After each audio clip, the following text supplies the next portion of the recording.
আপনারা তো অনেক রকম ফ্রাইড রাইস করে খেয়েছেন।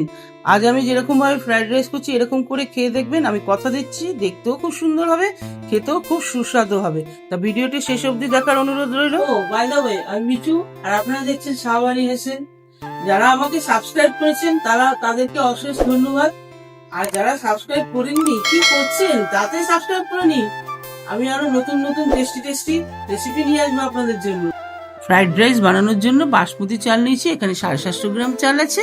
এটাকে ধুয়ে 30 হইতে 35 মিনিট ভিজিয়ে রাখবো।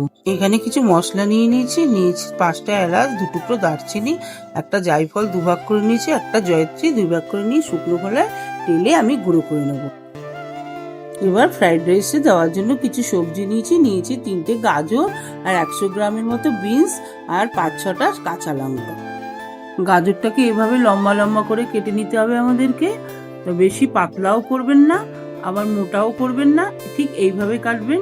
আর দেখবেন শেপটা যেন একই রকমই হয়। গাজর আমাদের কাটা হয়ে গেছে। এবার আমাদেরকে বিনস কেটে নিতে হবে। গাজরের সাথে সাথে বিনসটাও বড় বড় করে লম্বা লম্বা করে কাটবো এবং সাইড করে কাটবো। দেখুন এইভাবে কাটবেন, তাতে কি হবে, দেখতে খুব সুন্দর হবে।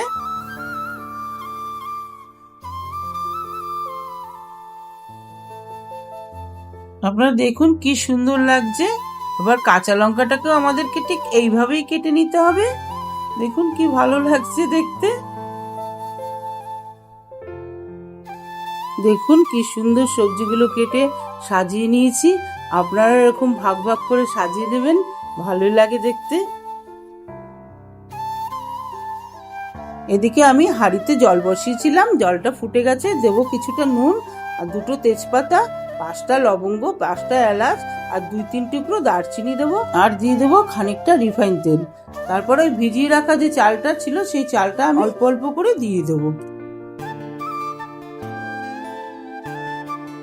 চালটাকে ফুটিয়ে 80% মতন ভাত করে নিতে হবে।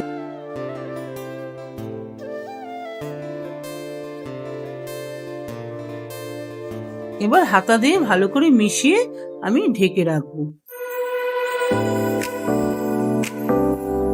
এদিকে আমরা কড়াই গরম করে নেবো। কড়াই গরম করে রিফাইন তেল দিয়ে দেবো।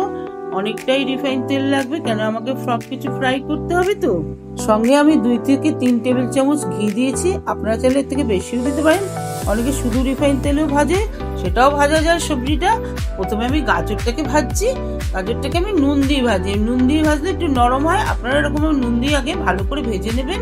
ভেজে গাজরটাকে লাল করে ভেজে তুলে নেবেন। এইভাবে তেল ছেঁকে বাটিতে তুলে নেবো। ওই তেলেই আমি বিনসটাকে ভাজবো। বিনসে আমি অল্প একটু নুন দিয়ে নেবো।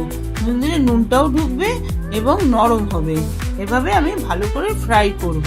বিনস আমাদের ভাজা হয়ে গেছে। এবার ওই গাজরের বাটিতে বিনস গুলো তুলে নেব। দেখুন বন্ধুরা, আমি কিছু ড্রাই ফ্রুট নিয়েছি, কাজু কিশমিশ, এটা ভিজিয়ে রেখেছিলাম। ওই যে কড়াইতে তেল আছে, ওই তেলে আমি কাজু কিশমিশটা দিয়ে দিচ্ছি।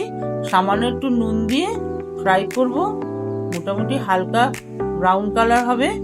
দেখুন বন্ধুরা, এভাবে ফ্রাই করবেন। এবং কিশমিশটা কি সুন্দর ফুলে ফুলে ছোট ছোট মার্বেলের মতন হয়ে যাবে।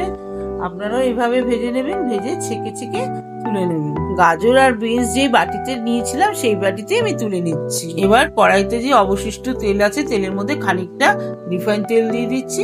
দিয়ে এই লঙ্কা কুচিয়ে রেখেছিলাম, লঙ্কা কুচিয়ে দিয়ে দেবো। আদা কুচিটাও দিয়ে দেবো স্বাদ মতো নুন। শুকনো খোলায় টেলে রাখা মশলাটা আমি দিয়ে দেবো। দিয়ে দিচ্ছি 3 টেবিল চামচ চিনি। তারপরে আমি সবজিগুলো যে ভেজে রেখেছিলাম, সবজি এবং ড্রাই ফ্রুট, কাজু কিশমিশ সমস্ত কিছু দিয়ে ভালো করে মিশিয়ে নিতে হবে। ঠিক এইভাবে মিশিয়ে ওই যে 80% রাইস করে রেখেছিলাম সেই রাইসটা আমি ধীরে ধীরে দিয়ে দেবো। মিডিয়াম স্টিমে রেখে মিশিয়ে ভালো করে ফ্রাই করব। দেখুন বন্ধুরা, আমাদেরকে এইভাবে মেশাতে হবে। এটা কিন্তু ফ্রাই করা এবং খুন্তি দিয়ে মেশানোর ওপরেই কিন্তু টেস্টটা ভালো আসবে। আর জোরে জোরে যদি আমরা নাড়ি, তাহলে কি হবে, রাইসটা ভেঙে যাবে। সেটা দেখতেও ভালো লাগবে না, ঠিক খেতেও মনে চাইবে না। এইভাবে করলে ঝরঝরে থাকবে, রাইসটাও বেশ গোটা গোটা থাকবে। এইভাবে পুরো রাইসটা আমাদের মেশানো হয়ে গেছে। উপর থেকে আমি 2 টেবিল চামচ ঘি দিয়ে দেবো। ঘি দিয়ে মিশিয়ে নেব। তো বন্ধুরা, আমাদের ফ্রাইড রাইস হয়ে গেছে। আমি এখন এটা নামিয়ে নেব। দেখুন কি সুন্দর ঝরঝরে হয়েছে এবং রংটাও একটু কমলা কমলা ভাব এসছে। খেতেও খুব সুস্বাদু হবে। আপনারা এভাবে করে খাবেন, আমি গ্যারান্টি দিয়ে বলছি খুবই সুন্দর খেতে লাগবে। ভিডিওটি এখানেই শেষ করলাম।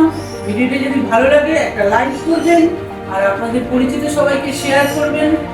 আর আপনারা যারা নতুন তারা আমাকে অনুপ্রেরণা দেওয়ার জন্য সাবস্ক্রাইব করুন প্লিজ। ফেসবুক ইনস্টাগ্রামে আমার অ্যাকাউন্ট আছে, নিচে ডেসক্রিপশন বক্সে লিংক দেওয়া আছে, ক্লিক করে ফলো করতে ভুলবেন না প্লিজ। রাত চলেই দেখা হবে একটা নতুন রেসিপির সাথে। আপনারা ভালো থাকবেন, সুস্থ থাকবেন। টাটা।